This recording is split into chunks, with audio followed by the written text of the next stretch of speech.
priorité. Alors, pour l'instant, l'Afrique est moins touchée que le reste du monde. Est-ce que vous pensez, Monsieur Guterres, que l'Afrique peut échapper à ce virus? Et sinon, quels sont concrètement les équipements médicaux dont les pays les plus démunis ont besoin? Par quels moyens on peut les acheminer alors que les aéroports sont fermés? Et puis, quels sont, à vos yeux, en Afrique, les pays prioritaires pour cette aide? Bon, premièrement, la maladie est en train de se développer rapidement aussi en Afrique. Ça, naturellement, a commencé en Chine, après la Corée, l'Iran, l'Europe, maintenant les États-Unis, mais ça va vers le sud. Et ça va vers le sud très rapidement. À la différence que, comme vous l'avez dit, dans les pays africains et dans les autres pays du Sud, il y a très peu de capacité de réponse du point de vue médical et du point de vue économique. Alors, comme le président Macron l'a dit pendant le G20, il faut absolument faire de l'Afrique une priorité de la communauté internationale. Ça veut dire un investissement massif et du point de vue de la capacité des équipements dont vous avez parlé, des équipements des tests, des équipements des respirateurs, des équipements pour que les médecins et les autres travailleurs de santé puissent être vêtus, des masques, etc. Tout ça à un niveau gigantesque.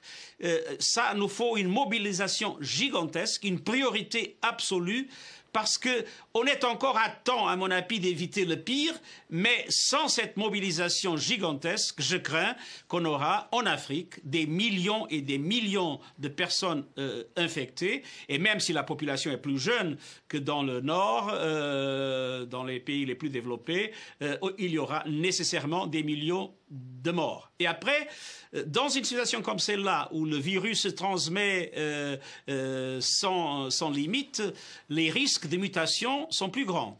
Et s'il y a une mutation, alors tout l'investissement qu'on est en train de faire pour les vaccins sera perdu. Et la maladie reviendra du sud vers le nord.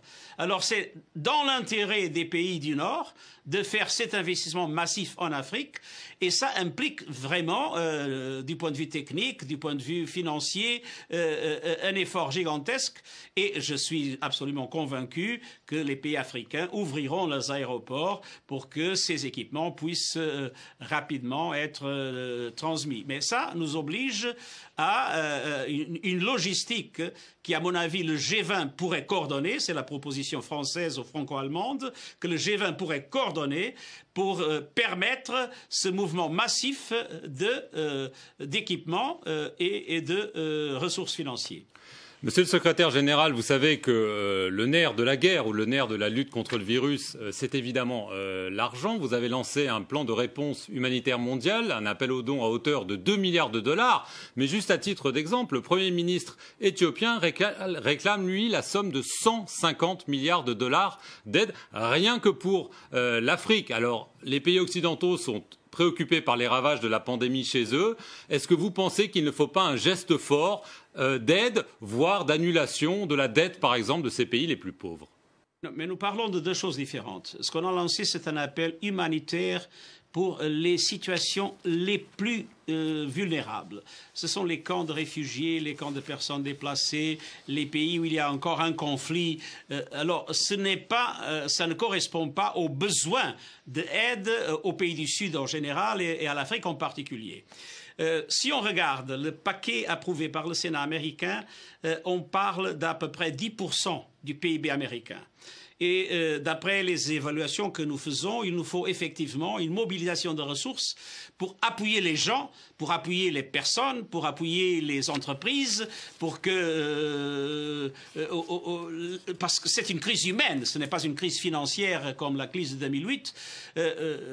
Notre estimation, c'est qu'on a besoin de quelque chose comme 10% du PIB, et au niveau des pays développés, mais aussi au niveau des pays en développement.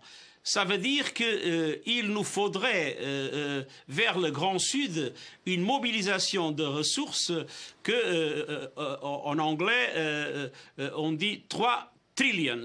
Je ne sais pas exactement comment traduire en français. 3 000 milliards. Trillion dollars. Parce que, exactement, 3 000 milliards de dollars. Alors, c'est l'estimation que nous faisons. Le Fonds monétaire international a une capacité de prêter à peu près 1000 milliards. Je crois on devrait faire une émission de droits de tirage spéciaux avec l'objectif d'appuyer les pays en développement. Dans les contacts qu'on a eus avec le Fonds monétaire, on estime qu'on aurait des besoins d'à peu près un autre 500 000 milliards. En même temps, il nous faut absolument avoir ce qu'en anglais s'appelle les swaps entre les banques centrales pour permettre que les économies émergentes puissent avoir la liquidité nécessaire pour faire face à leurs besoins immédiats et en plus renforcer la capacité de la Banque mondiale, d'autres institutions financières internationales et d'autres mécanismes d'aide coordonnés. Et notre estimation, c'est cette estimation d'à peu près, comme je vous disais, au moins 10% du PIB global et 10% du PIB dans le monde en développement.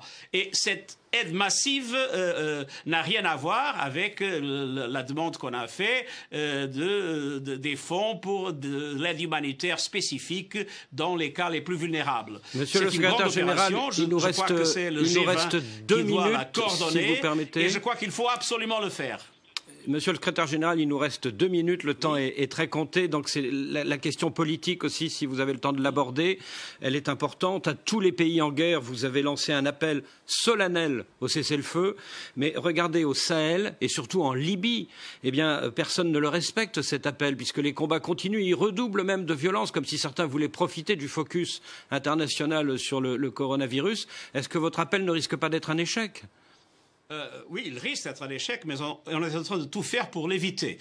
Tous mes représentants spéciaux, tous les chefs des opérations de maintien de la paix sont activement engagés dans des négociations, et en Yémen, et en Libye, et en Syrie, et dans d'autres endroits, pour essayer de transformer cet appel, premièrement dans l'acceptation du cessez-le-feu. Et cette acceptation a été annoncée d'ailleurs par les deux côtés du Yémen, par quelques-uns des acteurs en Syrie, même en Libye, maintenant récemment au Cameroun, aux Philippines. Alors, je vois qu'il y a un mouvement, mais entre l'acceptation, un principe d'un cessez-le-feu et l'application concrète, il y a tout un travail énorme à faire.